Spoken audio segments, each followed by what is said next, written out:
Hello friends, कैसे हैं आप सब लोग। उम्मीद करता हूँ बहुत अच्छे होंगे, स्वस्थ मस्त और हमेशा व्यस्त रहे, ऐसी कामना करता हूँ मैं प्रकृति से। दोस्तों, आज पुलिस प्रशासन यानी राज्य पुलिस प्रशासन का एक ऐसा वीडियो लेकर आए हैं जो आपको पुलिस व्यवस्था के बारे में, हर पोस्ट के बारे में बताता है। ऐसी पोस्ट जो आपके एग्ज़ाम में हमेशा पूछी जाती हैं। सबसे पहले हम स्टार्ट करने वाले हैं इसमें, जो राज्य से शुरू होकर के जो मुख्यमंत्री के नीचे से जो पुलिस प्रशासन स्टार्ट होता है, वहाँ से लेकर के एक थाने, जो थाना होता है, उस थाने में जो अंतिम लास्ट पद जो होता है वो होता है तुम्हारा कांस्टेबल वगैरह। उसके बाद यानी कि राज्य से लेकर के जो लास्ट थाने तक के कांस्टेबल तक के जितने भी पोस्ट होते हैं, आज हम उनको आपके सामने डिस्कस करेंगे और आपको बताएंगे कि आप मान लो आपको किसी भी बात की कोई कंप्लेंट वगैरह करनी हो या फिर कुछ भी आपको अपने से संबंधित समस्या का जो प्रावधान निकालना है, उसके लिए आप कोई भी कंप्लेंट मतलब दर्ज पहुंचानी हो, तो ऐसी स्थिति में आप किसको या किस कर्मचारी को या फिर किस प्रशासनिक अधिकारी को आप अपनी कंप्लेंट पहुंचा सकते हैं। ऐसी स्थिति को आप क्या करना चाहिए, ये हम आपको बताएंगे और आपको ये भी बताएंगे कि पुलिस प्रशासन में कौन कौन सी पोस्टें होती है और कौन सी रैंकें होती हैं। तो चलिए दोस्तों, देरी ना करते हुए आगे के सेशन में चलते हैं। दोस्तों, ये आ गया हमारा पुलिस प्रशासन व्यवस्था। पुलिस प्रशासन दोस्तों, जो राज्य की पुलिस होती है उसमें सबसे पहला जो पद होता है वो होता है अपना डीजीपी, अर्थात डायरेक्टर जनरल ऑफ पुलिस। इसके बारे में आपको बताते हैं कि यह किसी भी राज्य का सबसे बड़ा पुलिस प्रशासनिक अधिकारी होता है। ये राज्य स्तर पर नियुक्त किए जाते हैं। अब इसके बारे में हमने आपको ये बता दिया। उसके बाद आता है तुम्हारे एडीजीपी अर्थात additional director general of police. ये पुलिस के कार्य, जो डीजीपी होता है, ये इनका कार्य सहयोगी होता है और ये आईजी की जो जांच होती है ना, रिपोर्ट जो होती है उनकी जांच करता है और उनको तैयार कर करके डीजीपी को प्रस्तुत करता है। अर्थात समझ में नहीं आएगा, देखो मैं बताता हूँ आपको कि क्या होता है। ये डीजीपी से जो नीचे से आईजी जो रिपोर्ट अपनी तैयार करके देता है, उस रिपोर्ट को ये जांच करता है। जो एडीजीपी होता है ये आईजी की रिपोर्ट की जांच करता है तथा उससे जो रिपोर्ट निकल कर आती है उसको ये डायरेक्टर जनरल ऑफ पुलिस को अधिकृत करता है। अब इसके बाद अगले पोस्ट पर चलते हैं। अगला पोस्ट है इसमें आईजी। आईजी क्या होता है? आईजी दरअसल, हाँ एक चीज़ और आपको बता दूं कि जो डीजीपी और एडीजीपी ये आपके राज्य स्तर पर होते हैं, अर्थात स्टेट लेवल पर। और जो आपका आईजी होता है और डीआईजी होता है, ये आपके होते हैं मंडल लेवल पर होते हैं। अब इसके बाद क्या होता है,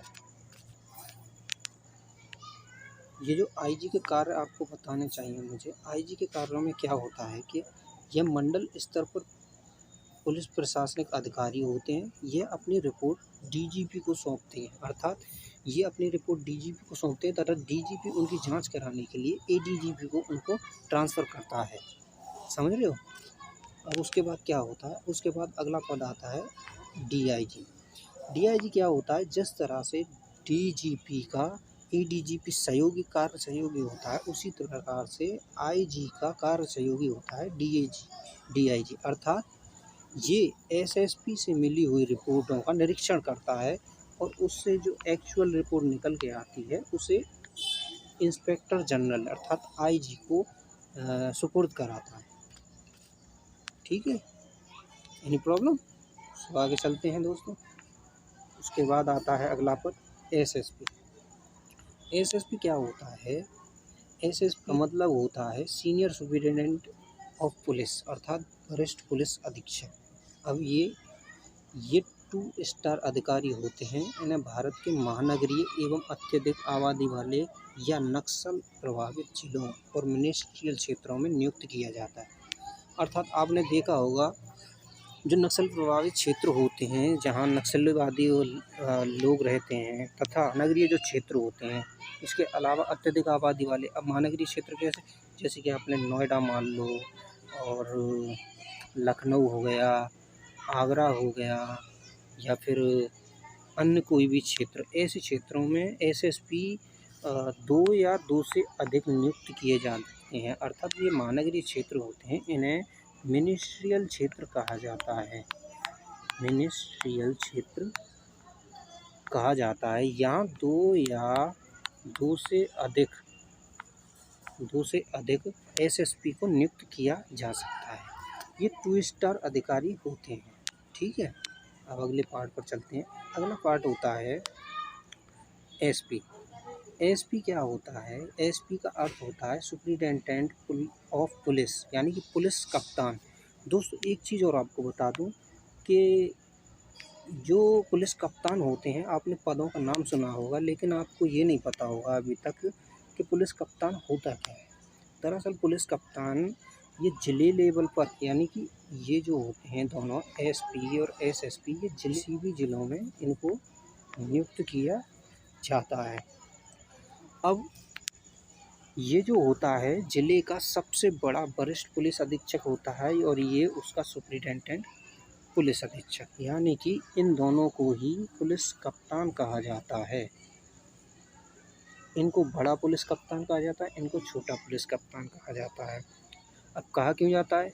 दरअसल आपको पुलिस विभाग में, अगर जैसे कि पुलिस विभाग से संबंधित कोई भी हवलदार हो, यानी लेडीज़, या फिर किसी के साथ ज़बरदस्ती कुछ शोषण किया जा रहा हो पुलिस डिपार्टमेंटल में, जो नीचे पद के जो कर्मचारी होते हैं उनके साथ, तो वो अपनी समस्या लेकर के यहाँ जा सकते हैं, इनके दोनों के पास, दोनों में से किसी भी एक के पास जा सकते हैं।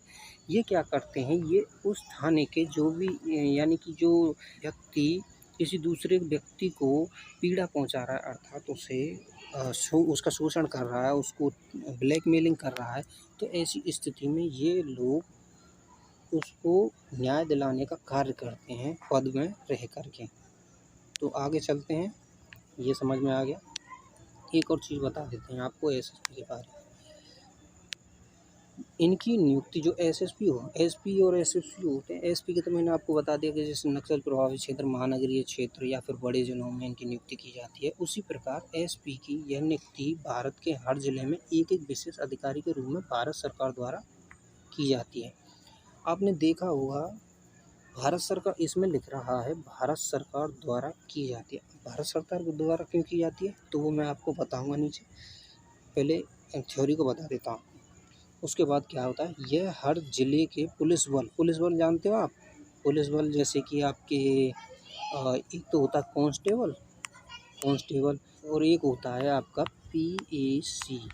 ठीक है, तो ये कांस्टेबल तो दरअसल आपको मालूम है कि ये प्रशासनिक थाने वालों में इनकी नियुक्ति हो जाती है, तो इनकी देख-रेख के लिए थाने और जो इंस्पेक्टर वगैरह या सब इंस्पेक्टर वगैरह इनके नीचे ये काम करते हैं, तो उनकी देख-रेख में रहते हैं। लेकिन पीएसी की देख-रेख के लिए ऐसी स्थिति में कोई थाना या फिर कोई भी इंचार्ज क्षेत्र नहीं होता है, तो उसके इंचार्ज के लिए क्या होता है, एसएसपी पीएसी की देखभाल करता है, यानी कि पीएसी के जो जवान होते हैं उनकी देखभाल करता है। इसीलिए इसको कहा गया है, यह जिले के पुलिस बल का प्रमुख होता है। इसके अलावा ये जिले के बड़े ग्रामीण या शहरी क्षेत्रों का भी प्रमुख होता है। जो बड़े ग्रामीण या शहरी क्षेत्र जो होते हैं, अब आप लगा लीजिए जिला भी बड़ा हो सकता है, तो ऐसी स्थिति में उसी के अंदर सारे ग्रामीण या शहरी क्षेत्र आ सकते हैं। अब इसके अलावा कोई अलग से तो होंगे ही नहीं। तो आगे चलते हैं। इसकी नियुक्ति हर जिलों में की जा रही है। एक एसपी और एसएसपी की नियुक्ति हर जिलों में की जाती है। तो एसएसपी और एसपी ये एक हर ज़िले में होते हैं, लेकिन जो मिनिस्ट्रियल क्षेत्र होते हैं वहाँ एसएसपी 2 या 2 से अधिक हो सकते हैं। अब इनका बताते हैं, जैसे कि आपका डीजीपी हुआ, ठीक है, एडीजीपी हुआ, ठीक, और आईजी हुआ, डीआईजी हुआ, उसके बाद एसएसपी हुआ, उसके बाद एसपी हुआ। तो इनकी नियुक्ति कैसे होती है, तो मैं आपको बता देता हूँ। यूपीएससी द्वारा जो आईपीएस अधिकारी रैंक के अधिकारी होते हैं, उन अधिकारियों को सबसे पहले एसपी, फिर एसएसपी, उसके बाद डीआईजी, उसके बाद आईजी, और उसके बाद तुम्हारी एडीजीपी, और उसके बाद डीजीपी के पद पर नियुक्त किया जाता है, ठीक है।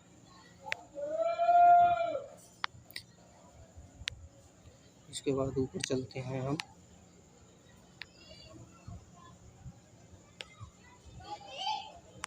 ठीक है, तो आपने देखा होगा, मैंने आपको बताया कि ये जो एसपी हुआ, एसएसपी हुआ, उसके बाद डीआईजी हुआ, और आईजी से पहले एडीजीपी, डीजीपी से भी ऊपर, सॉरी, डीजीपी, एडीजी से ऊपर डीजीपी, इन सभी की नियुक्ति सबसे पहले एसपी के पद पर होती है, फिर प्रमोट होकर एक के बाद एक पोस्ट ऊपर की ओर चढ़ती चली जाती हैं। अब एसपी के पद पर सबसे पहले किस व्यक्ति को नियुक्त किया जाता है, तो सबसे पहले इस पद पर नियुक्त किया जाता है जो यूपीएससी द्वारा जो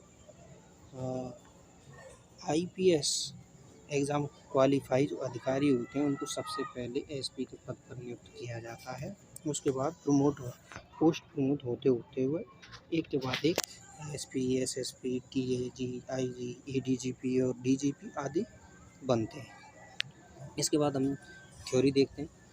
तो यूपीएससी द्वारा चयनित आईपीएस रैंक के अधिकारियों को सबसे पहले एसपी के पद पर नियुक्त किया जाता है।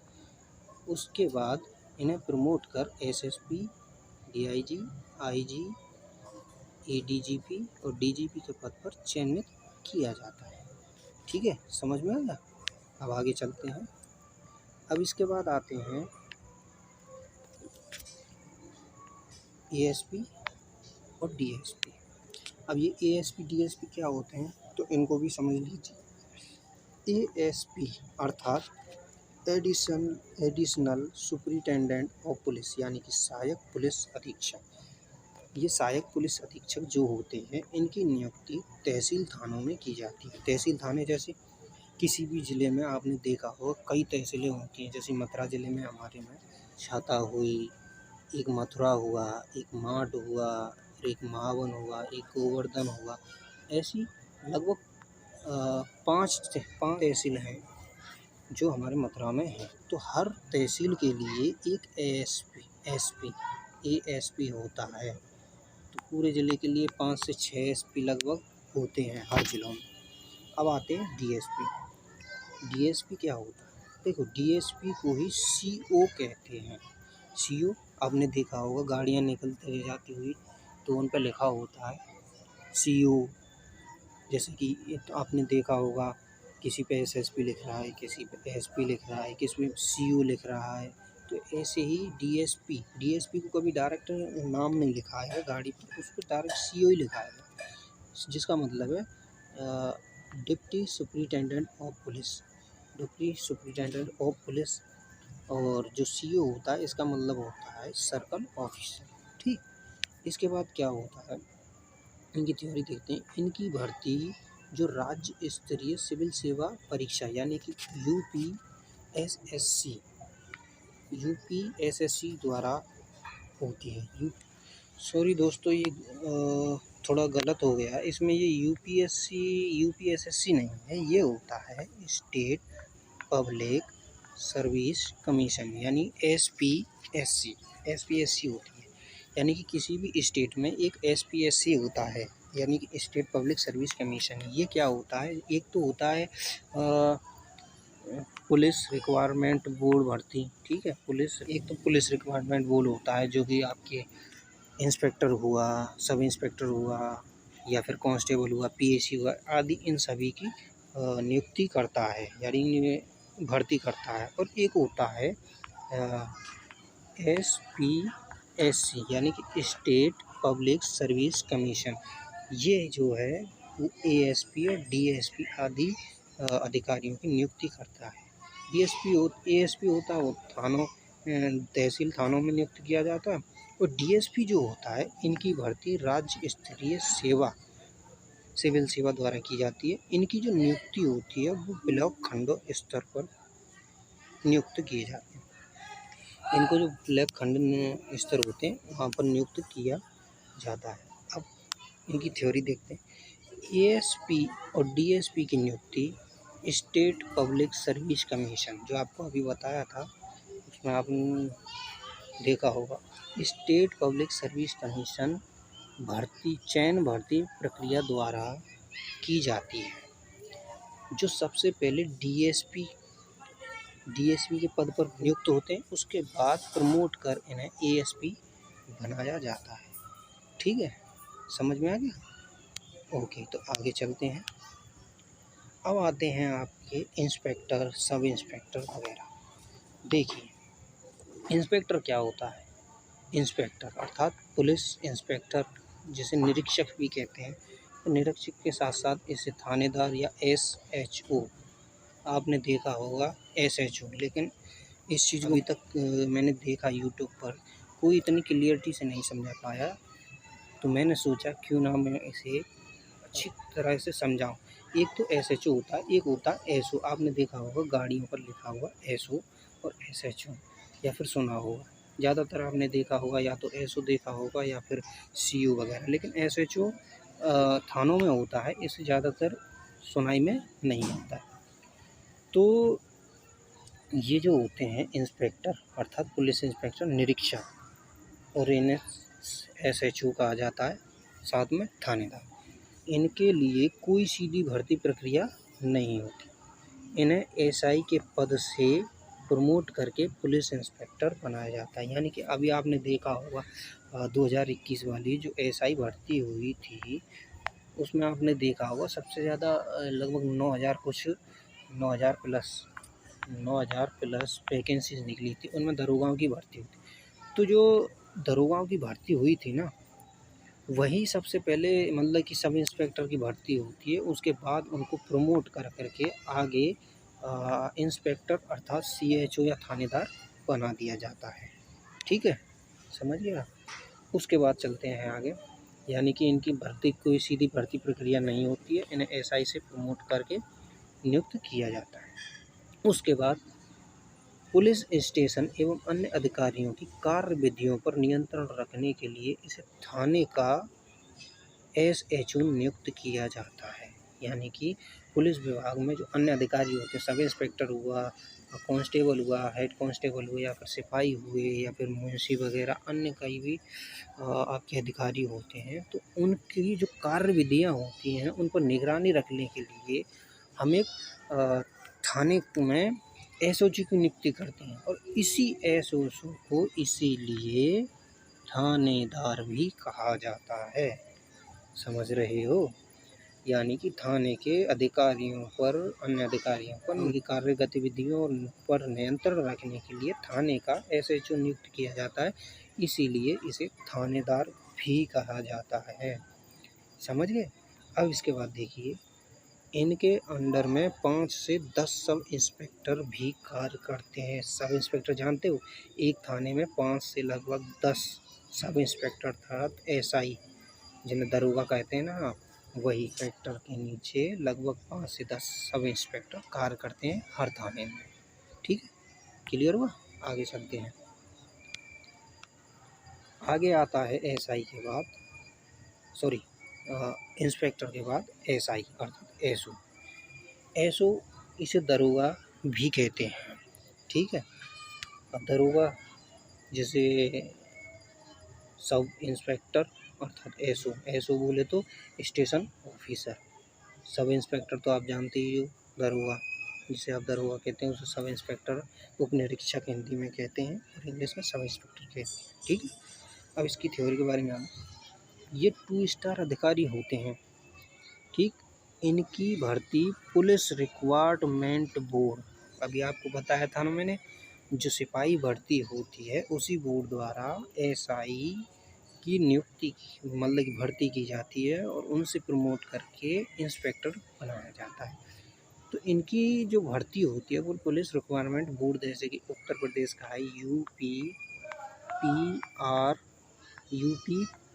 यूपीपीआरबी यानी Uttar Pradesh police requirement board. ठीक है, तो इनकी अधिकतर पुलिस रिक्वायरमेंट बोर्ड यानी किसी भी राज्य के पुलिस रिक्वायरमेंट बोर्ड जो होता है उसके द्वारा की जाती है।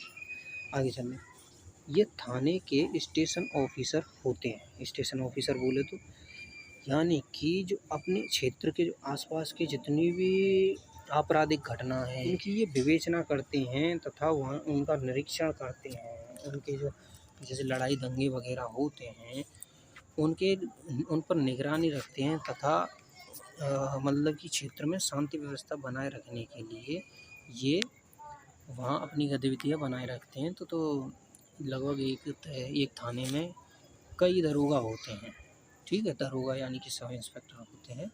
तो ये थाने के स्टेशन ऑफिसर होते हैं जो अपने क्षेत्र में हो रहे आपराधिक घटनाओं की विवेचना करते हैं। विवेचना बोले तो इंस्पेक्शन जो होता है ना, खोजबीन, जांच वगैरह, जांच पड़ताल वगैरह, तथा अपने क्षेत्र में शांति व्यवस्था बनाए रखने के लिए जो भी इनसे ठोस कदम उठता है वो ये करते हैं।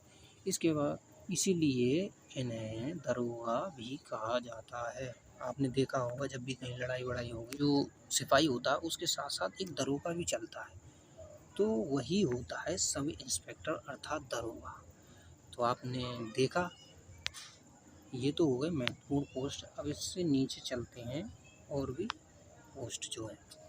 तो एक पोस्ट होती है एएसआई। दरअसल ये एक तो तुम्हारा होता है इंस्पेक्टर, एक होता है सब इंस्पेक्टर, एक होता है एएसआई, आईएसआई और एएसआई। तो ये पोस्ट तो आपके काम की हैं, जैसे कि ये थाने का थानेदार होता है एसएचओ। ठीक है, ये थाने का ऑफिसर होता है एसओ या दरोगा, ये थानेदार, ये दरोगा। ये होता था एएसपी यानी कि असिस्टेंट सब इंस्पेक्टर, अर्थात जो पहले क्या होता था कि दरोगा किसी क्षेत्र में कोई झगड़ा हो गया या फिर कोई भी आपराधिक घटना हो गई तो उनकी इंस्पेक्शन करने के लिए वो जाता था। वहाँ से जो भी चीज़ें वो मिलती थी उनको ला करके एएसआई को दे दिया करता था। तो एएसआई क्या करता था, उन चीज़ों की बारे में रिपोर्ट बनाता था। उनकी जांच वाँच करने के लिए जो कुछ भी कंप्यूटर ऑपरेटर वगैरह जो कुछ करता था वो स्वयं करता था।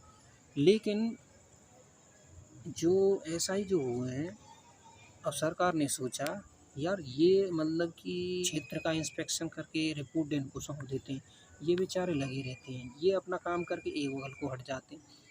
तो ऐसा करो, अब इस पद को समाप्त कर दो और सारा लोड इनके ऊपर डाल दिया गया यानी कि एसआई के ऊपर। तो सरकार ने इसी कारण इस पद को अब समाप्त कर दिया। लगभग अभी समाप्त हुआ 2020-19 के आसपास। जो सब इंस्पेक्टर का यानी कि इनका जो सारा कार्यभार है वो एसआई के ऊपर डाल दिया गया।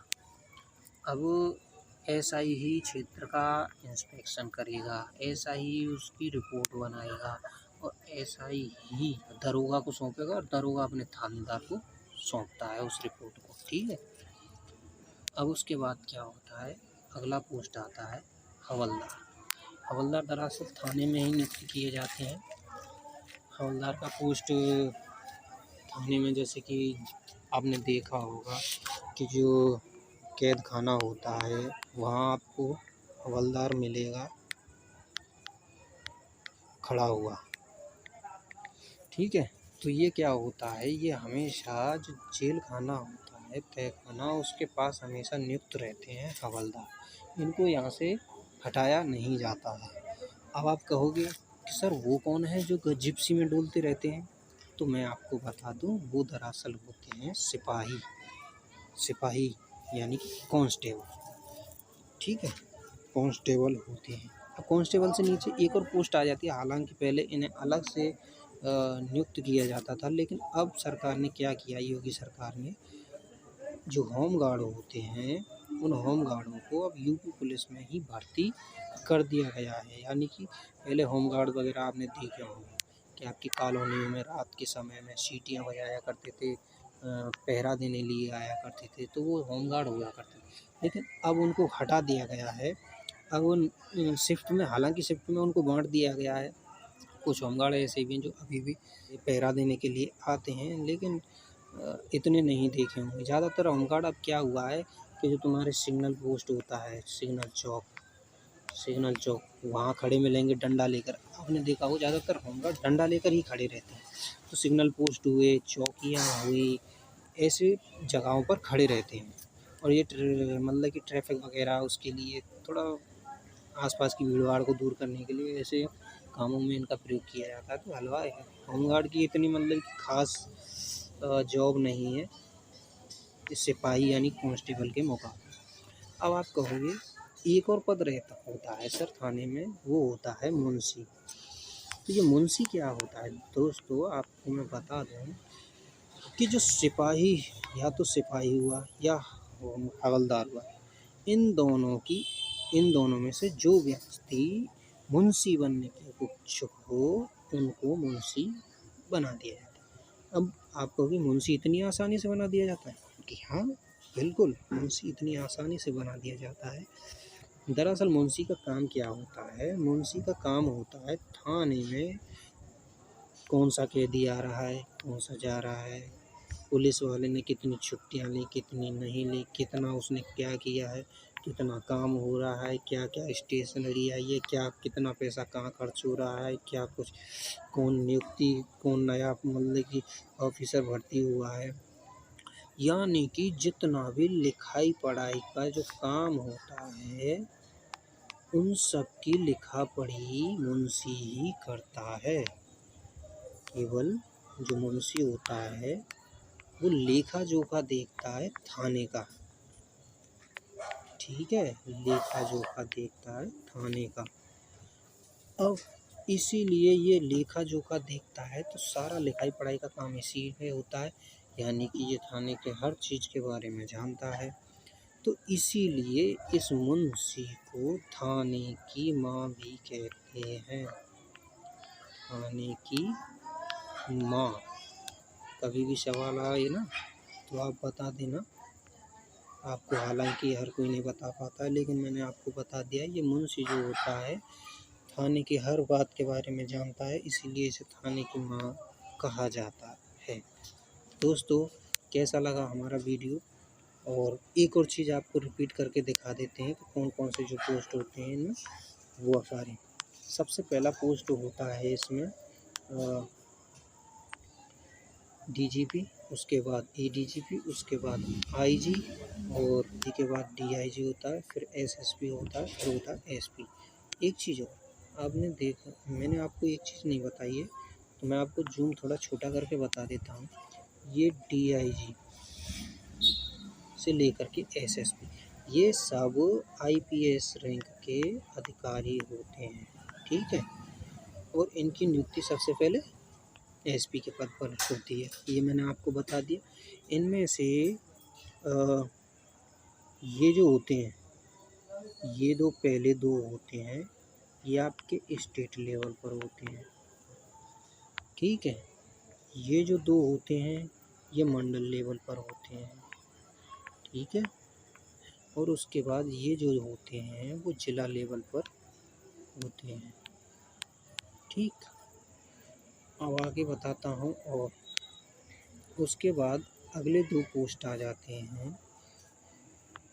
ये जो होते हैं इनमें से एक तहसील में, दूसरा ब्लॉक जिसे खंड स्तर कहते हैं उसमें नियुक्त होते हैं। यानी कि एक ब्लॉक में, एक तहसील में, ठीक, दूसरा ब्लॉक। अब उसके बाद आगे चलते हैं। ये यहाँ से आप देखोगे SHO से लेकर के SI तक, SI से लेकर के सिपाही तक, ये सभी थानों में नियुक्त किए जाते हैं। किसी भी थानों में इनको नियुक्त किया जाता है। दोस्तों, कैसा लगा हमारा वीडियो हमें कमेंट कर ज़रूर बताएं, और चैनल को लाइक, शेयर और सब्सक्राइब करना ना भूलें। दोस्तों, अब आपको लाइक, शेयर और सब्सक्राइब के बारे में और बता देता हूँ। दरअसल क्या होता है, बहुत से बच्चे लाइक नहीं करते हैं वीडियो को देखने बाद। दरअसल आप सोचते हैं कि सर को लगता है बहुत सारी इनकम पैदा हो रही है, तो इसीलिए लाइक से दोस्तों हमें ये पता पड़ता है, हमारा मोटिवेशन बढ़ता है। आप जितनी लाइक करते हो उससे हमारा मोटिवेशन बढ़ता है, केवल मोटिवेशन बढ़ता है कि हमारे जो वीडियोज़ है उसको कितने ज़्यादा से ज़्यादा कितने बच्चे लाइक कर रहे हैं, यानी पसंद कर रहे हैं, तो हम उसी अनुसार अपनी आगे वीडियो बनाते हैं। और उसके बाद शेयर, आप सोचते होंगे शेयर पे भी शायद बहुत पैसा मिलता होगा, तो ऐसी बात नहीं है। दरअसल शेयर करने से क्या होता है, आपने देखा होगा वीडियो सर्च मार करके, ठीक है, यूट्यूब पर आपने सर्च करके देखा होगा, तो जैसे कि आपने कोई वीडियो देखी तो उस आसानी से नहीं मिल पाती है आपको। क्यों? क्योंकि उसकी शेयरिंग बहुत कम होती है। तो शेयरिंग से क्या होता है, वीडियो आसानी से आपको ऊपर ही मिल जाएगी, यानी कि आपको जैसे ही आप सर्च मारोगे कि वो चैनल उस फलाने वीडियो, उस पर आप जैसे भी सर्च मारोगे सबसे ऊपर आपको वही दिखे। क्यों? क्योंकि उसकी शेयरिंग ज़्यादा होती है। तो इससे जो होती है वीडियो आप एक ही बार में सर्च करके निकाल सकते हो, ठीक है। अब कहोगे सर सब्सक्राइब से क्या होता है, तो सब्सक्राइब से मैं बता देता हूँ आपको। सब्सक्राइब से ये होता है कि जहाँ मान लो हमने कोई भी नया वीडियो डाला, तो उस नया वीडियो का जो होता है सबसे पहले, यानी कि सबसे पहले आपके पास नोटिफिकेशन आता है, आपके पास नोटिफिकेशन आता है। तो उस नोटिफिकेशन के ज़रिए आप जो है आपके काम की वीडियो सबसे पहले आप अपने पास देख सकते हैं। तो ये चीज़ें होती हैं लाइक, शेयर और सब्सक्राइब की, ठीक है, और इसके अलावा कुछ नहीं है, ठीक। तो कैसा लगा आपको वीडियो, हमारे चैनल को सब्सक्राइब ज़रूर करें और हमें कमेंट कर बताएं कि हमारा वीडियो कैसा लगा, ताकि हम मोटिवेट हो सकें। और शेयर ज़रूर करें, लाइक करके और कमेंट करके ये ज़रूर बताएं, इससे हम मोटिवेट होते हैं तथा अगली वीडियो बनाने के लिए तत्पर तैयार रहते हैं। तो दोस्तों, थैंक यू।